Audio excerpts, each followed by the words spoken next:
¿Qué hacer cuando te sientes fracasado o fracasada? Estas han sido las cuestiones formuladas por jóvenes del Colegio Claret de Malabo, donde continúan las charlas que llevan a cabo los directivos del Instituto El Prat de Valencia, que se encuentran en nuestro país. Se trata de charlas motivadoras para niños y adolescentes.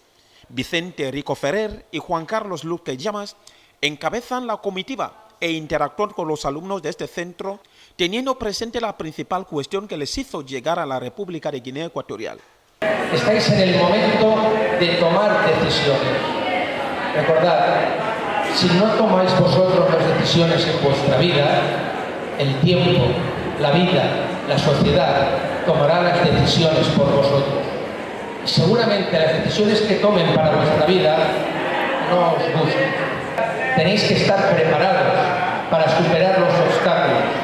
El mensaje ha cautivado tanto a los mismos directivos como a los alumnos, quienes han agradecido la presencia de los profesores del Instituto Español.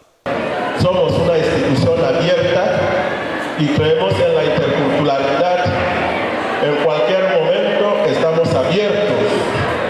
Pensamos que vale la pena esta visita a nuestro colegio y les damos las gracias por haber escogido nuestro colegio. El Prat de Valencia desea que alumnos de nuestro país cursen estudios en su instituto. Para ello, han repartido formularios para aquellos que les interesen aprender y lograr su futuro en dicha institución española.